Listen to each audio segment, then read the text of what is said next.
কবরের ভিতরে মানুষ যখনই রাখা হবে সঙ্গে সঙ্গে দুজন ফেরেশতা আসবে। কবরের কাছে যারা এসেছিল দাফন হয়ে যাওয়ার পর এই লোকগুলি 40 কদম যেতে যতক্ষণ লাগে এর মধ্যেই দুজন ফেরেশতা এসে যাবে। এসে জিজ্ঞেস করবে, মান রব্বুকা, তুমি কোন দল করতে? ওটা তাদের জানার দরকার নেই। চাকরি কিসে করতেন ওটা জানার দরকার নেই। ব্যবসা করতেন না চাকরি করতেন প্রয়োজন নেই। প্রথমেই জিজ্ঞাসা করা হবে ন্যাশনালিটি, প্রথমেই জিজ্ঞাসা করা হবে তার ন্যাশনালিটি সম্পর্কে, তার আইডেন্টিটিটা কি, এবং সেটাকে সত্যায়িত করার জন্য বোঝার জন্য 3টি প্রশ্ন। প্রথম প্রশ্ন, মান রব্বুকা ওয়া মা দীনুকা ওয়া মান নাবিয়্যুকা, তোমার রব কে, তোমার দিন কি, তোমার নবী কে। যদি এই ব্যক্তি বেঈমান হয়, মুনাফিক হয়, সে বলবে হায় হাতা লা আদরি, হায় হাতা লা আদরি, জানি না আমার রবকে আমি জানি না। তোমার দিন কি, দিন কারে কয় বুঝি না। এরপরে আল্লাহর নবী জনাবে মুহাম্মদ রাসূলুল্লাহ সাল্লাল্লাহু আলাইহি ওয়াসাল্লামকে দেখানো হবে, বলা হবে মা কুনতা তাকুলু ফি হাদার রাজুল, এই ব্যক্তি সম্পর্কে তোমার ধারণা কি নিকে, বলবে আমি চিনি না। নাউযুবিল্লাহ। বাস, এরপরে তার যা হবার তাই শুরু হয়ে যাবে। আর যদি বান্দাটা মুমিন হয়, প্রশ্ন করা হবে মান রব্বুকা, জবাব দেবে রব্বি আল্লাহ, আমার রব আল্লাহ রাব্বুল আলামিন। ওয়া মা দীনুকা, দীনুনা ইসলাম, আমার দিন হচ্ছে ইসলাম। এরপরে আল্লাহর নবীকে দেখানো হবে। কয়েক রকমের বর্ণনা আছে, কোন বর্ণনায় আছে হুজুরের আকারে দেখানো হবে, অথবা রসুলকে সরাসরি দেখানো হবে। বলা হবে মা কুনতা তাকুলু ফি হাদার রাজুল, এই লোকটি সম্পর্কে ধারণা কি। মুমিন ব্যক্তি বলবে হাদা নবিয়ুনা মুহাম্মাদুর রাসূলুল্লাহ সাল্লাল্লাহু আলাইহি ওয়াসাল্লাম, ইনি আমার তো সেই নবী মুহাম্মাদুর রাসূলুল্লাহ সাল্লাল্লাহু আলাইহি ওয়াসাল্লাম। আমরা যেন এই রকমের জবাব দিতে পারি, আল্লাহ কবুল করো। সকলে জোরে কোন আমিন। জবাব হয়ে যাওয়ার পর গায়ব থেকে আওয়াজ আসবে, ফাফরিশু বিল জান্নাতি ওয়ালবিসু বিল জান্নাহ, ও আমার ফেরেশতারা আমার এই বান্দাকে জান্নাতের পোশাক পরাইয়া দাও, আর কবরটাকে জান্নাতের বিছানা বিছাইয়া দাও। জান্নাতের পোশাক পরায় দাও, জান্নাতের বিছানা বিছাইয়া দাও। ইলা মাদ্দা বাসারিহি, তার চোখের দৃষ্টি যতদূর যায় কবরটা ততটা প্রশস্ত করে দাও।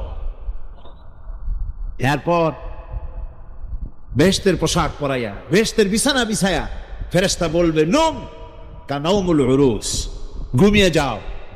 দুলামিয়া যেমন বাসর সজ্জায় নতুন বউ নিয়ে আরামে ঘুমায়, এরকম আরামে ঘুমায় যাও। ইলা ইয়াউমিল কিয়ামা, কিয়ামত পর্যন্ত ঘুমায় থাকবে,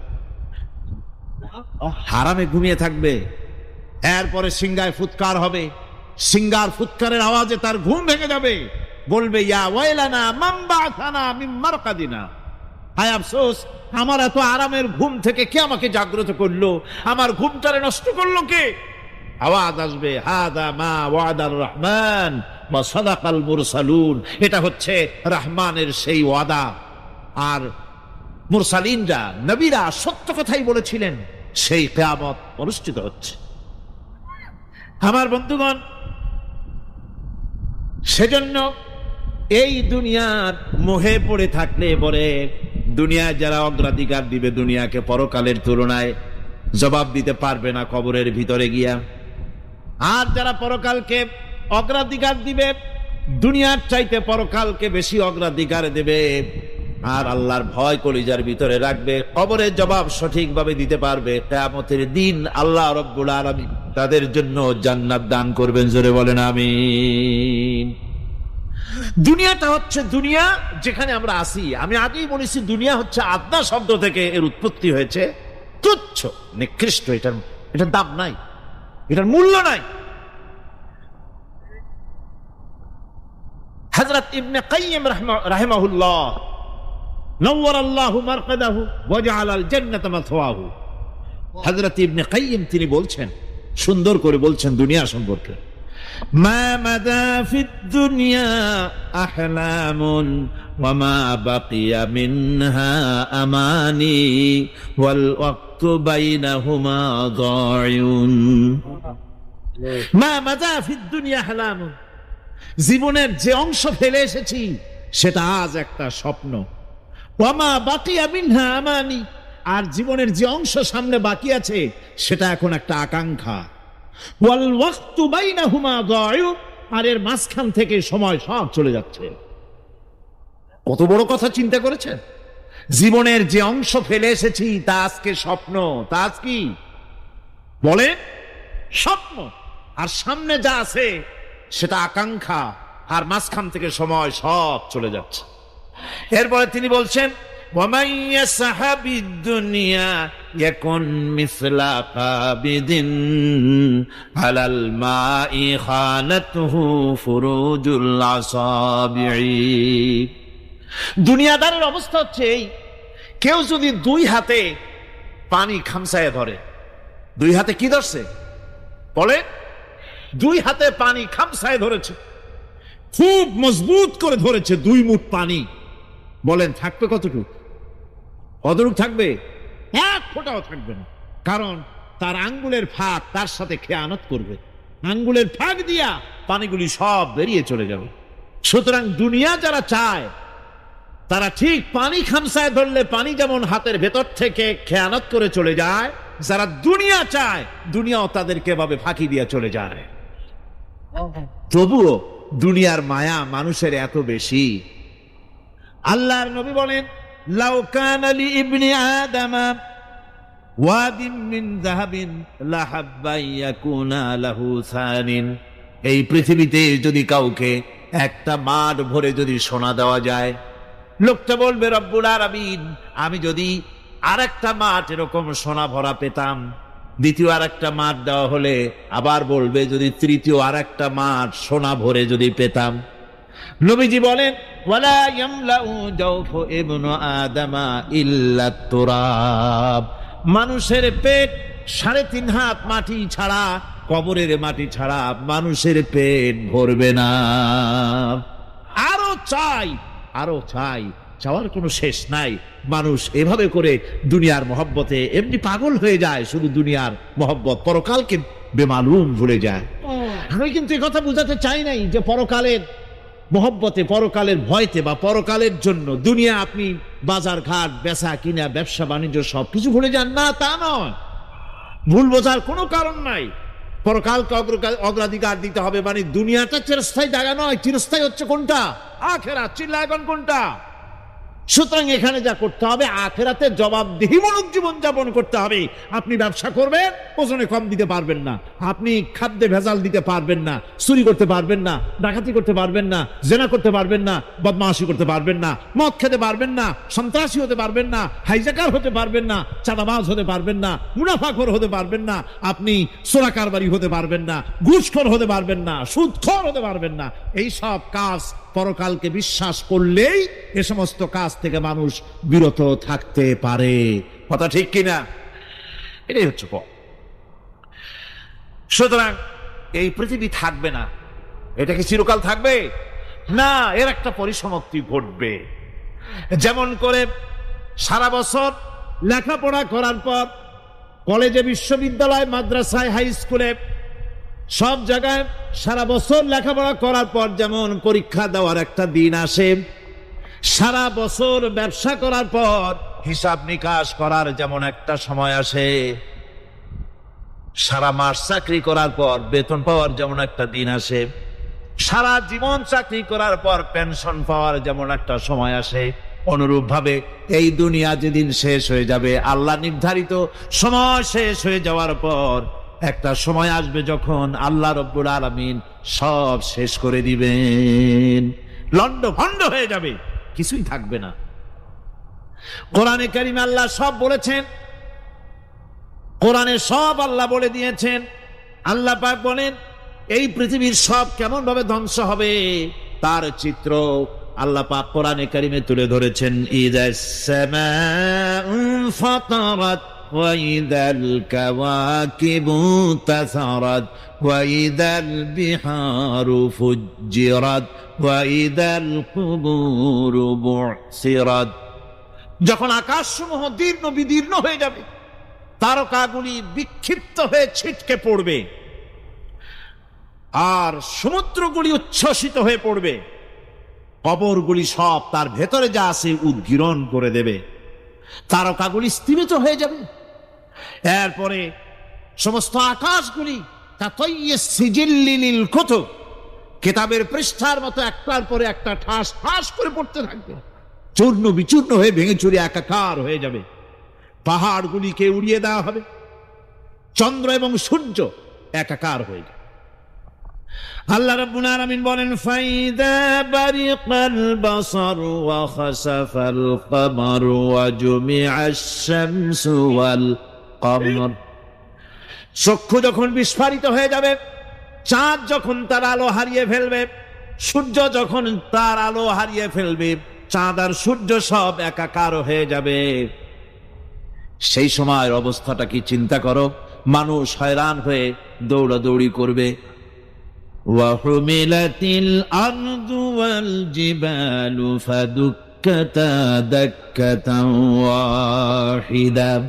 জমিন এবং পাহাড়গুলির মধ্যে আল্লাহ রাব্বুল আলামিন সংঘর্ষ বাঁধিয়ে দিবেন। পাহাড়গুলি ভেঙে চুরে টুকরা টুকরা হয়ে যাবে। পাহাড়গুলি উঁচু করে জমিনের উপরে আছাড় মেরে আল্লাহ রাব্বুল আলামিন ভেঙে চুরে চুরমার করে দিবেন। সুবহানাল্লাহ। ওয়াতাকুনুল জিবালু কালইহনিল মানফুস। পাহাড়গুলো পেঁজা ধোনা তুলার মতো করে উড়িয়ে দেওয়া হবে, পাহাড় উড়ে যাবে। সুবহানাল্লাহ। পাহাড় পাথরের তৈরি করা পাহাড়, এই পাহাড়গুলি তুলার মতো হয়ে উড়বে কিভাবে? আমি এই দৃশ্য নিজের চোখে কিছুটা হলেও দেখছি। আজ থেকে 10 দিন আগে আমি ইতালি সফর করে এসেছি। ইতালির রাজধানী রোম। রোম প্রাচীন সভ্যতার লালন ভূমি। কোরআনে কারিমে সূরায়ে রোম রয়েছে, এই রোম সেই রোম। এখানের বাদশার কাছে রাসূল করিম সাল্লাল্লাহু আলাইহি ওয়াসাল্লাম হেরাক্লিয়াসের কাছে চিঠি পাঠিয়েছিলেন, সেই রোম। 12 থেকে 15,000-এর মতো বাংলাদেশি মুসলমান সেখানে আছে। জুমার দিন, যেদিন আমি গেলাম তার পরের দিনই জুমা ছিল। জুমার নামাজ পড়লাম ভ্যাটিকানের কাছেই বিশাল মসজিদ, ইউরোপের ভিতরে সবচাইতে বড় মসজিদ এটা। রোম ইসলামের দুশমনদের রাজধানী। সেইখানে যখন আযান হচ্ছে আশহাদু আন্না মুহাম্মাদার রাসূলুল্লাহ, আমার অনুভূতির কথা আপনাদেরকে বোঝাতে পারবো না, কি অনুভূতির সৃষ্টি হয়েছে আমার ভেতরে। ভ্যাটিকানের পোপ এক পাশে, কিছু দূরেই ভ্যাটিকান। ওটা হচ্ছে গোটা পৃথিবীর সমস্ত খ্রিস্টানদের কাবা, ভ্যাটিকান। তার পাশেই বিশাল মসজিদ, সেখানে নামাজ পড়লাম। চিন্তার ভেতরে আসলো আল্লাহ রাব্বুল আলামিন তার হাবিবের নাম, তার তাওহীদ, তার রিসালাতকে কিভাবে বিশ্বময় ছড়িয়ে দিলেন। আবু জাহেল চাইছিল মুহাম্মদ সাল্লাল্লাহু আলাইহি ওয়াসাল্লামকে স্তব্ধ করে দেবে মক্কার জীবনেই। কত বদনাম, সাহের, কাহেন, কাযযাব, শায়ের, নাউযুবিল্লাহি মিন যালিক, কত গালাগালি করলো। আর আল্লাহ শুনালেন, হাবিব চিন্তার কোনো কারণ নাই, ওয়ারাফা'না লাকা যিকরাক, আমি আপনার প্রশংসা বিশ্বময় ছড়িয়ে দেব। সুবহানাল্লাহি ওয়া বিহামদিহি। রোম প্রোগ্রাম শেষ করে আমাকে তারা নিয়ে গেল, যেটা আমি বলছি সফর কাহিনী শোনাবার সময়টা না, যেহেতু এর সঙ্গে প্রাসঙ্গিক সেজন্য বলছি। পাহাড় কেমনে তুলার মতো হয়ে উড়বে তার নজির দেখেছি। রোম শহর থেকে 300 মাইল দূরে, 300 কিলোমিটার দূরে নেপোলিয়ান বোনাপার্ট তার বাড়ি, এবং ওটা তার নামে একটা প্রভিন্স। ভূমধ্য সাগরের পারে ভিসুভিয়াস, পৃথিবীর সবচাইতে বড় আগ্নেয়গিরি। সেটা দেখাতে নিয়ে যাওয়া হলো আমাকে, যে পাহাড়টা পৃথিবীর মাটি থেকে তার চূড়া হচ্ছে 3 মাইল উঁচু। এর 2 মাইল গাড়িতে করে ঘুরে ঘুরে যাওয়া যায়, এরপর আর কিনতে যাওয়া যায় না, বাকিটুকুন যেতে হবে হেঁটে হেঁটে। পাহাড়ের উপরে অক্সিজেন কম, বেশ কষ্ট হচ্ছিল উঠতে। জীবনে প্রথম পাহাড়ে চড়েছি জাবালে নূর, রাসূল করিম সাল্লাল্লাহু আলাইহি সাল্লামের উপরে যেখানে ওহী হয়েছিল সর্বপ্রথম। পাহাড় চড়ার একটা অভিজ্ঞতা ওখান থেকে আমার কিছুটা হয়েছিল। খুব কষ্ট হলো বাকি 1 মাইল উঠতে। যখন ভিসুভিয়াসের একদম শীর্ষে চলে গেছি, সেখানে গিয়ে আমার সাথে 15-20 জন লোক ছিল। আমি নিজেই আল্লাহু আকবার বলে আমার গলা থেকে আওয়াজ বেরিয়ে গেল। আমি দেখতে পেলাম ভিসুভিয়াসের শীর্ষে বিশাল গর্ত। আমার মনে হয় গর্তটা এই মাঠের 1/4 হবে। এই মাঠের 1/4 হবে গর্তটা। সেই গর্তটার গভীরতা হচ্ছে 1.5 কিলোমিটার। এইখান থেকে পাথরগুলি উত্থিত হয়েছে, আগ্নেয়গিরি পাথর আগুনে গলে লাভা হয়ে এগুলি পাহাড় বেয়ে উপচে পড়েছে, চতুর্দিকে 12 মাইল ছড়িয়ে গিয়েছে। আমার মনে পড়লো ওয়াকুদুহান নাস ওয়াল হিজারা, জাহান্নামের আগুনের ইন্ধন হবে মানুষ আর পাথর। আমি সেখানে সেজদায় পড়ে গিয়া কানলাম আর বললাম, আল্লাহ জাহান্নামের আগুন হারাম করে দিও আমাদের জন্য। পাথর কিভাবে গললো, গলে পাথরগুলি গলে পুড়ে চতুর্দিকে পড়েছে আর ছিটকেছে, চতুর্দিকে ছিটকে পড়েছে। সেই পাথরগুলি ছিটকে ছিটকে যেগুলি পুড়ে পড়েছে সেগুলিকে দূরে সাদা রঙের বলে মনে হয়, কোনোটা সাদা কোনোটা কালো, মনে হয় যেন তুলার মতো হয়ে পড়ে আছে চতুর্দিকে। 1944 সনে তৃতীয়বারের মতো ভিসুভিয়াস অগ্নিগিরি যে অগ্নি উৎপাত করে, তাতে আশেপাশের 12 মাইল এলাকা এফেক্টেড হয়ে যায়। পাথরগুলি গলে এভাবে বিধ্বস্ত করে দিয়েছে। এখান থেকে এখানে জোহরের নামাজ, আসরের নামাজ আমরা পড়লাম, আল্লাহর কাছে খুব দোয়া করলাম। এখনো ধোঁয়া উঠতেছে, এখনো পাহাড়ের ফাটল দিয়ে ধোঁয়া উঠছে। একজন হাত দিয়ে আমাকে বলল যে খুব গরম লাগে ধোঁয়াগুলি। ওখানকার লোকেরা বলল যে ভেতরে এখনো আগুন আছে, তবে সুপ্ত, যে কোনো মুহূর্তে আবার তা জাগ্রত হতে পারে। আমরা সেখান থেকে নেমে এলাম। একটু কিছু দূর গিয়েই সেখানে হলো পম্পেই শহর। এই পম্পেই শহরটা হচ্ছে ঈসা আলাইহিস সালামের জন্মের 2000 বছর আগে এই শহর তৈরি হয়। ঈসা আলাইহিস সালামের জন্মের 179 বছর পর ভূমিকম্প হয়। সেই ভূমিকম্পে গোটা পম্পেই শহরটা পৃথিবীর মানুষের চোখের আড়াল হয়ে যায়, ধ্বংস হয়ে যায়, মাটির তলায় ভরাট হয়ে। আজ থেকে 200 বছর আগে মাটি খনন করতে গিয়ে এই শহর আবিষ্কৃত হয়। পুরা শহরটা খুঁড়ে তারা বের করেছে। 180 হেক্টর জমিনের উপর এই বিশাল শহর। ঘুরে ঘুরে দেখলাম, গাড়ি চলে না সেখানে, পায়ে হেঁটে দেখতে হল। প্রশস্ত রাস্তা। আজ থেকে 4000 বছর আগের মানুষেরা রাস্তা বানাতে জানতো পাথর দিয়ে, এবং রাস্তার দুধারে তাদের ছিল ফুটপাত, পানির ব্যবস্থা, নগরায়নের সব রকমের সুযোগ সুবিধা। তারপরে সেখানে বিচারালয়, এরপরে দোকানপাট, বাজার ঘাট, সবকিছুর ব্যবস্থা রয়েছে। বিশাল বিশাল পাথরগুলি দিয়ে পিলার তৈরি করা। ভাবলাম এই পিলারগুলি, এই পাথরগুলি তারা কিভাবে ক্রেন ছাড়া এত উপরে উঠালো কি করে, আমার মাথায় আসলো না। পাথর কেটে কেটে সুন্দর সুন্দর অঙ্কন শিল্প তারা করেছে। এরপরে ঘুরতে ঘুরতে বাদশার রাজার বাড়িতে গিয়ে ঢুকলাম। সেখানে গিয়ে দেখলাম উলঙ্গ এত মূর্তি পাথরের তৈরি করা। পাথর কেটে কেটে দেওয়ালে যৌন মিলনের এমন কোন অশ্লীল ছবি নাই যা তারা সেখানে তৈরি করে নাই।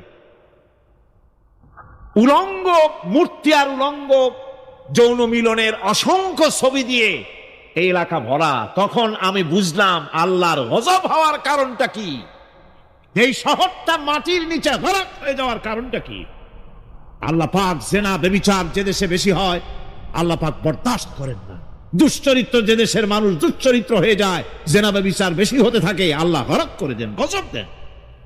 এই গজব এক এক সময় এক এক রকমের হয়ে আসে। কখনো মাটির নিচে দাবায় দেন, কখনো মহামারী, কোনো দেশে কলেরা, কোনো দেশে জলোচ্ছ্বাস, কোথাও ভূমিকম্প, আর সর্বশেষ এই জেনা ব্যভিচারের জন্য আল্লাহ পাকের চূড়ান্ত এই যৌনতার অশ্লীলতার জন্য চূড়ান্ত গজব বর্তমান বিশ্বের জন্য এইডস। আল্লাহ পাক এই গজব দিয়েছেন। বন্ধুগণ, আমি সেই জায়গা, আমি সেখানে যা দেখলাম যে আল্লাহ পাক পাহাড়গুলিকে কিভাবে উড়াবেন এটা অস্বীকার করার কোনো উপায় নাই। বিশ্বাস তো করতামই, তবে হযরত ইব্রাহিম আলাইহিস সালাম যেমন বলেছিলেন, রব্বি আরিনি কাইফা তুহিল মাউতা, আয় আল্লাহ তুমি মরাকে জিন্দা করবা কেমনে? আল্লাহ পাক বলেন, আওয়ালাম তুমিন, তুমি বিশ্বাস করো না? ইব্রাহিম আলাইহিস সালাম বললেন, বালা, অবশ্যই বিশ্বাস করি, ওয়ালাকিন লিয়াতমাইন্না কলবি, যদি চোখে দেখতাম তাহলে আমার অন্তরাত্মা খুব ঠান্ডা হতো। আল্লাহ রাব্বুল আলামিন চোখে দেখায় দিলেন জিন্দা কেমনে মুর্দা হবে, মুর্দা কেমনে জিন্দা হবে, আল্লাহ দেখায় দিলেন। পাহাড় উড়ায় দিবেন আল্লাহ রাব্বুল আলামিন। একথা কলিজার মধ্যে তার উপর ঈমান বিশ্বাস, কিন্তু আল্লাহ চোখে দেখাইছেন, ঈমান আরো মজবুত হয়েছে, যা ছিল আরো মজবুত হয়েছে। সুবহানাল্লাহ। আল্লাহর ভয়তে কলিজা কেঁপেছে। আমি পাহাড়ের উপরে কেঁদেছি, যার যার হয়ে কেঁদেছি।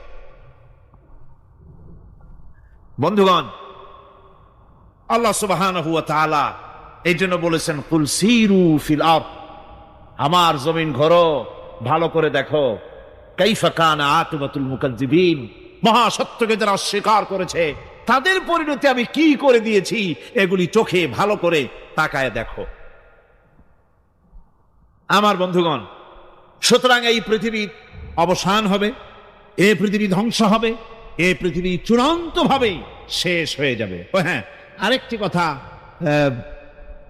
বলতে হয়, সেটা হচ্ছে যে এই রোম থেকে আর একটু দূরে 900 মাইল দূরে হচ্ছে সিসিলি। 900 মাইল দূরে, সেখানে এই সিসিলি মুসলমানেরা শাসন করেছিল 350 বছর। সেই সিসিলিতে রয়েছে 360টা মসজিদ মুসলমানদের করা। সমস্ত মসজিদগুলি আজ তালা বন্ধ, একটা মসজিদও খোলা নাই। সেখানকার মুসলমানেরা ওয়াজ শুনতে এসেছিল রোমে।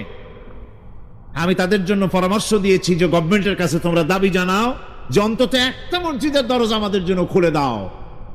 রোমের অবস্থানরত প্রবাসী বাংলাদেশি মুসলমানেরা আমাকে বলেছে, তাদের অনেকের বাড়ি চট্টগ্রামেও আছে, আমাকে বলেছে তাদের চোখে পানি আসছে বলার সময় যে চিরঙের তাফসীর মাহফিল যখন আসে কলজাটা কাঁদতে থাকে যাওয়ার জন্য।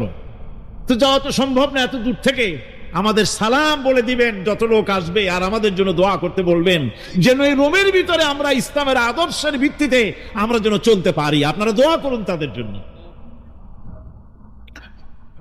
ভাইরা আমার, এই পৃথিবী একদিন পরিসমাপ্তি ঘটবে এবং আল্লাহর দরবারে আমাদেরকে উঠতে হবে এবং সেখানে আমাদের বিচার হবে। সেখানে আমাদের কি হবে? বিচার হবে।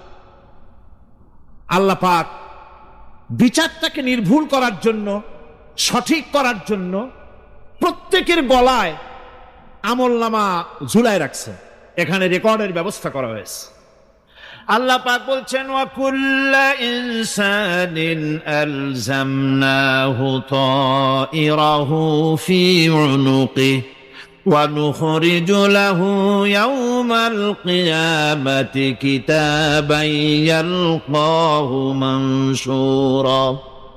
আল্লাহ পাক বলেন, প্রত্যেকের ভালো মন্দ কর্মফল, কর্মলিপি আমি তার গলায় ঝুলায় রেখেছি। কিয়ামতের দিন সে নিজের কাছে স্পষ্ট সব দেখতে পারবে, কোনো জিনিস বাদ পড়বে না। তার গলায় তার আমলনামা ঝুলানো আছে, সব রেকর্ড হতেছে। আমরা যা করছি সবগুলি রেকর্ড হয়ে যাচ্ছে। বর্তমান বিজ্ঞানীরা আবিষ্কার করেছে যে মানুষের শরীরের ভিতরে ডিএনএ আছে, রক্তের ভিতরে ডিএনএ, এটা একটা কোড। মানুষের রক্তের ভিতরে ডিএনএ আছে। যেমন তার ব্রেনের ভিতরে কতগুলি কোষ আছে, এক একটা কোষ এক এক ধরনের কাজ করে। অনুরূপ ভাবে তার শরীরের ভিতরে, রক্তের ভিতরে ডিএনএ আছে। এই ডিএনএটা কি? এই ডিএনএটা হচ্ছে, এই ডিএনএ একটা কম্পিউটারের মতো কাজ করতেছে। লোকটা কি করবে, কোথায় যাবে, সে ভালো হবে মন্দ হবে কি হবে, সব তার ডিএনএর মধ্যে রেকর্ডকৃত আছে। এটা বোঝার জন্য একটা সুন্দর দৃষ্টান্ত দেওয়া যায়। যেমন এই কাগজটাকে আপনারা মনে করুন একটা গাড়ির একটা ব্লুপ্রিন্ট, একটা গাড়ির ব্লুপ্রিন্ট। এখানে লেখা আছে গাড়ি কিভাবে তৈরি হবে। এই কাগজটা নিয়ে ঘরের মধ্যে রেখে দিলেন। এখন এই কাগজটা থেকেই অটোমেটিক গাড়ির উইন্ডো তৈরি হলো, শিল তৈরি হলো, গাড়ির বডি তৈরি হলো, চেসিস তৈরি হলো, টায়ার তৈরি হলো, ইঞ্জিন তৈরি হলো, ব্যাটারি তৈরি হলো, পেট্রোল নিল, আর কোনো রকমের ড্রাইভার ছাড়াই গাড়ি চলতে আরম্ভ করলো। এই কথাটা যদি মনের মাথার মধ্যে আনতে পারেন যে এটা কিভাবে হইতে পারে, এতে লেখা অনুযায়ী যেভাবে হওয়া যদি সম্ভব হয়, অনুরূপ ভাবে মানুষের রক্তের ভিতরে ডিএনএ এরা আবিষ্কার করেছে। এর ভিতরে মানুষের ভালো মন্দ, কোথায় যাবে কি করবে, সব কিছুর মধ্যে রয়েছে। কোরআনে কারিমে আল্লাহ রাব্বুল আলামিন, আমি গত বছরও বলছিলাম যে বিজ্ঞানের আবিষ্কার যত বাড়বে, কোরআন বোঝা মানুষের জন্য তত সহজ হবে। কোন সুবহানাল্লাহ।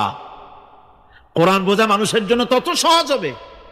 সুতরাং মানুষের গলার সাথে আল্লাহ পাক বলছেন যে একটা আমলনামা আমি ঝুলাই দিয়েছি তার গলার সাথে, সে যা করতেছে ওখানে সব লিপিবদ্ধ হচ্ছে, কম্পিউটারাইজড, কম্পিউটারের মতো এগুলি সব গ্রহণ করতেছে। এগুলি কিয়ামতের দিন তার সামনে হাজির করা হবে। কিয়ামতে যখন আমলনামা তার সামনে দিয়ে বলা হবে, ইকরা কিতাবাকা কাফা বিনাফসিকাল ইয়াওমা আলাইকা হাসিবা, তাকে বলা হবে নিজের কর্মলিপি নিজেই পড়ো, আজ তুমি তোমার নিজের হিসাব নিতে যথেষ্ট। বন্ধুগণ, এই মাহফিলে যত লোক আমরা বসে আছি, আমরা আমাদের হিসাব নিতে যথেষ্ট না আরেকজন লাগবে? কোন আমরা যথেষ্ট কি না? কথা বোঝেন নাই। আমি বলতে চেয়েছি এটা, আমরা যদি এখন চোখ বুঝে চিন্তা করি যে পিছনের জীবনে কি করেছি, মনে পড়বে নাকি পড়বে না? বলেন সবাই, পড়বে কি পড়বে না? ছোটবেলায় কবে পায়ের নিচে কাটা ফুটেছিল, কবে কোথায় আছাড় খেয়েছিলেন, কবে কার বেল তাল আম কাঁচা আম চুরি করে খেতে গিয়ে কিল খেয়েছিলেন, তারা খেয়েছিলেন, তাকে এখন মনে নাই? আছে। তাহলে কিল, ওই তাল বেল চুরি করতে গিয়ে যে কিলটা খাইছিলেন সেটাও মনে আছে, ভালো মন্দ সব মনে আছে। তাহলে কোন হোটেলের রুমে কি করছিলেন, কোন স্কুলে কোন কলেজে কি করছিলেন, তারপরে জীবনে ছোট বড় ঘটনাগুলি চোখ বুঝতে মনে পড়বে না? এবার হিসাব করেন, মনে যদি পড়ে এবার হিসাব করেন আপনি জান্নাতি না জাহান্নামে। আপনি আপনার নিজের হিসাব নেওয়ার জন্য যথেষ্ট। তাকে হিসাব করতে বলা হবে, তোমার হিসাব, তোমার নিজের হিসাব নেওয়ার জন্য তুমি যথেষ্ট, তোমার হিসাব তুমি নিজেই করো, এটা পড়ো। আর সেই কিয়ামতের দিন কোনো সাহায্যকারী মিলবে না।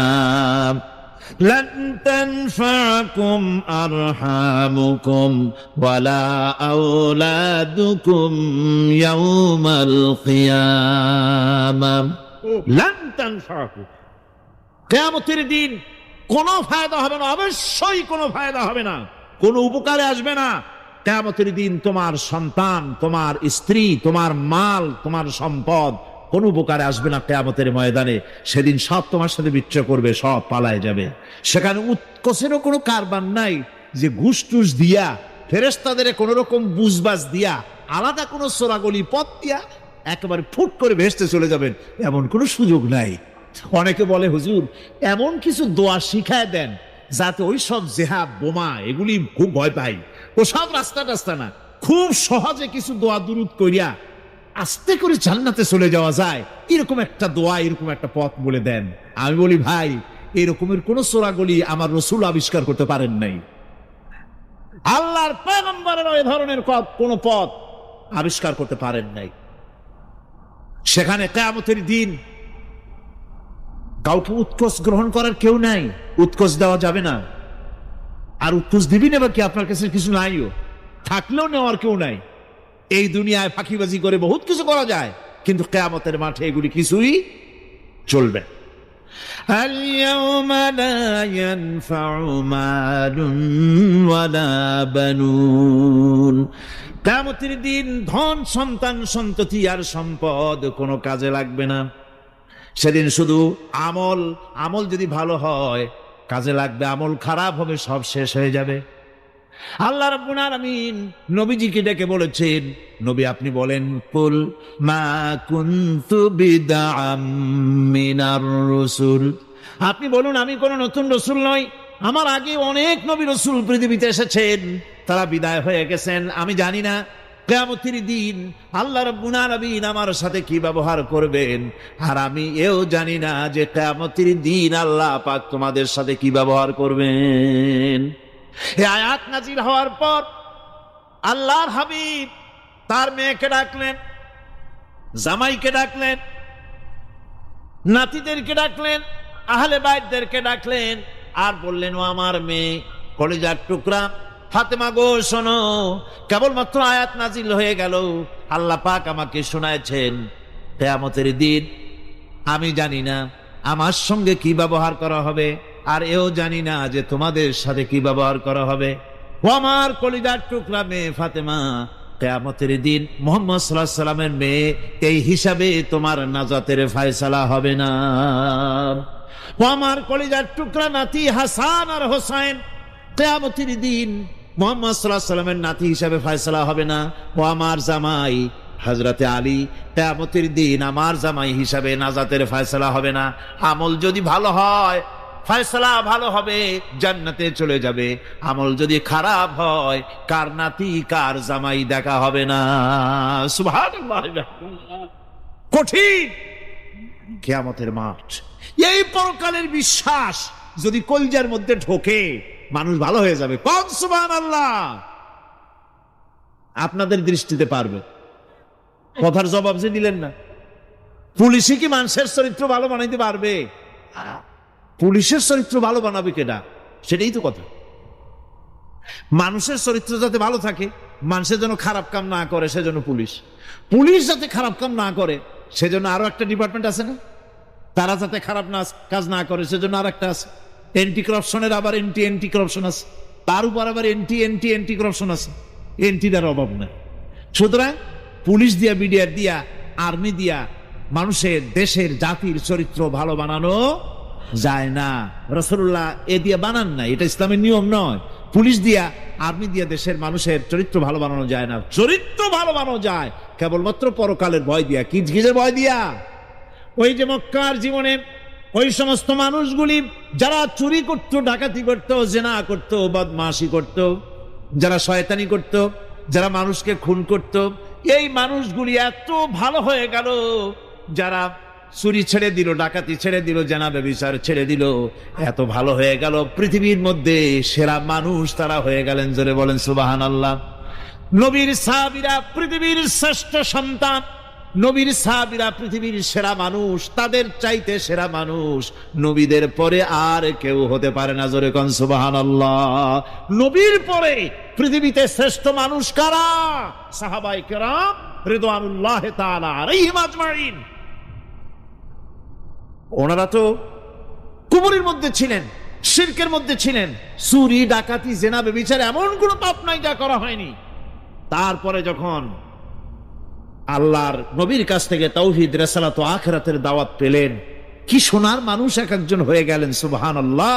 যারা ছিলেন নারীর সতীত্বের জম, তারা হয়ে গেলেন নারীর সতীত্বের পাহারাদার। যারা মানুষের মাল চুরি করত, ডাকাতি করত, তারা রাতভর মানুষের মালের পাহারা দিল, মানুষের রক্তের পাহারা দিল। সুবহানাল্লাহ বিহামদি।